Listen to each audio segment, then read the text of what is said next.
Welcome to the Collaborative Resource Hub by Wellness Provisions. I'm Amy McBride, owner of Wellness Provisions, the most badass wellness business. You're tuning in to the Delay Dying Blog podcast edition because who wants to read when you can have someone read to you?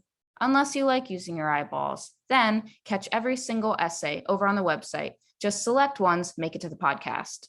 And if you're the pill popping type, no supplements, then Welly P has you covered. We supply rock and rollers with high quality supplements.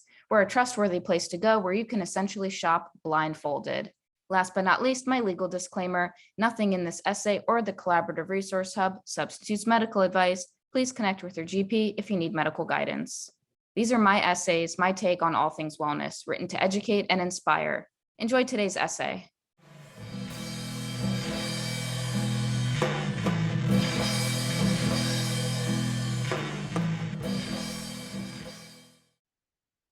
Floating thoughts on love and change.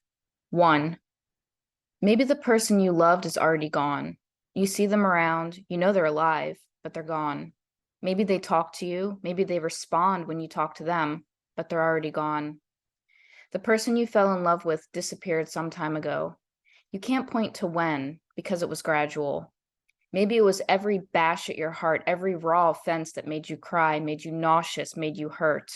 Each time you bled, the fog overtook them a little more on this seemingly dreary landscape you were traversing together, a wasteland now. The distance grew a little deeper between you and the person you fell in love with. And now you look back and you can't see past the bend in the road. The air is heavy, the moon illuminates the sky, but it doesn't shine on them. You can't see them, they're gone.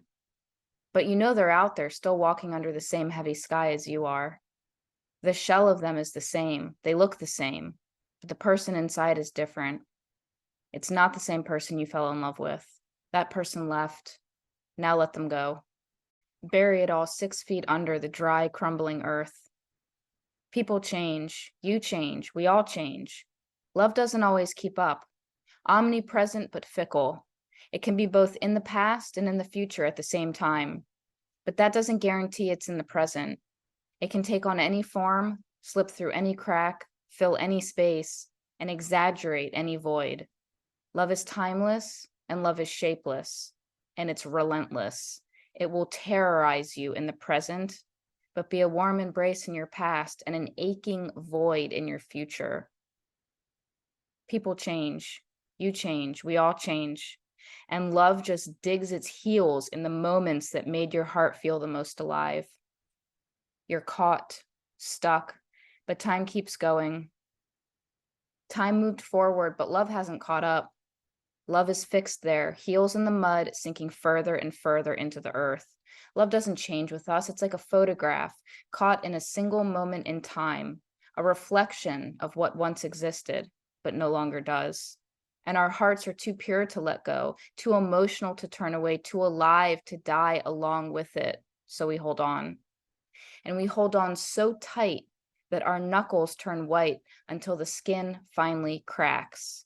And the blood pools in tiny droplets, slowly working their way down your arm, leaving wet tracks for your eyes to follow. It broke.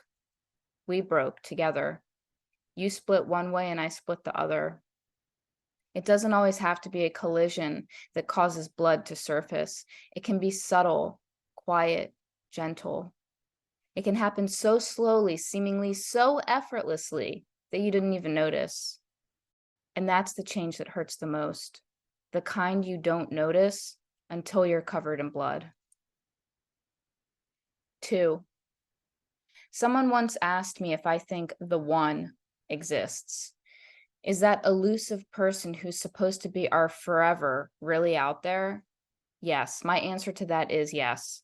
I think there is absolutely someone who complements us, who knows how to tolerate our shortcomings, who knows how to love us through the difficulties, and who wants to, who chooses you. They're out there, but they might only be written into your story for a few short chapters. And if that story was written in pencil and it starts to smudge, they'll still be there, but barely. You won't recognize each other as well anymore by the end, but they're still there. Lead fading, gray fading, words faint, Did you realize it was the end? Then you run out of pages and you're forced to close the book. But yes, they're out there.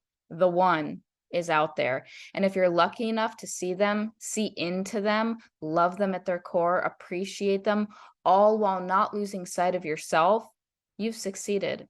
But here's the thing, change still happens. Life happens. We hold hands. We morph along with it, at times unrecognizable. We drift, our fingers now barely touching. It's a force that we can't deny. It consumes us before we can save ourselves or protect our hearts. The change is happening, and it's fractured the space between you into an unrecognizable terrain. It's over. They weren't meant for every part of your story. They were there for a while until they weren't anymore. And that's okay. That has to be okay. You have to accept that no one lasts forever. Your forever someone is only forever for that version of yourself or that version of themselves. Whoever changes first walks away first. But here's the thing, you will evolve into the next version of yourself, at which time you will fall in step with a new person who aligns with the new version of you, who chooses that version of you while you're choosing that version of them. You'll both be written alongside each other for a few more chapters to come until someone changes, and so it goes. The cycle continues. The chapters stacking, dust collecting, volumes mounting heavy and loud, but the writing doesn't stop. The pages just become new. Can you accept that? Can you learn to love that person in their moment in time, in your moment in time, this moment? And the moment in time you share together will be fleeting. It's a beautiful heartache. If they disappeared before you were ready, you have no choice but to adapt. Time will soften the gritty, sharp edges.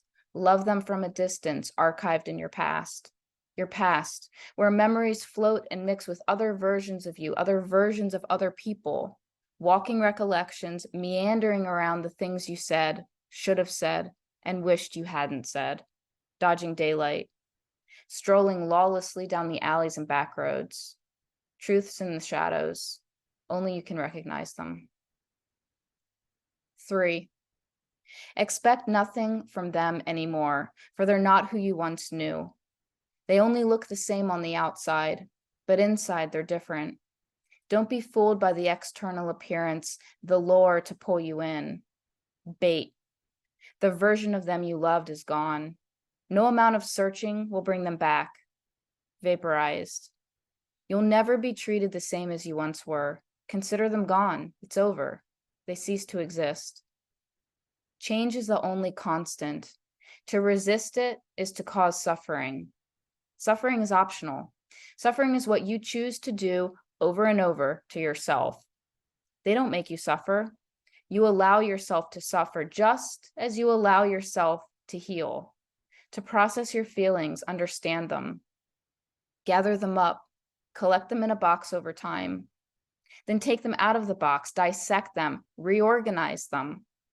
Throw away nothing, hide nothing, love nothing extra, make no favorites, take no prisoners. Then put the box on the shelf, close the lid, it's over. Move on, go outside. You just made space for something new. Let that space breathe. Let that space vibrate with possibility. Be patient. Occupy yourself in the meantime. It's just you and you now. You're walking a path, likely creating it while you're moving forward. The brush is thick. Pay attention, watch your step. You're never alone because you have yourself. You're never lost because the path keeps unfolding. The air around you lightens. There's a clearing in the distance. Keep going. Evolve. Hold on to nothing. No one is yours. Let them go. Over and out, Amy from Wellness Provisions. My life was a mess until I met wellness provisions.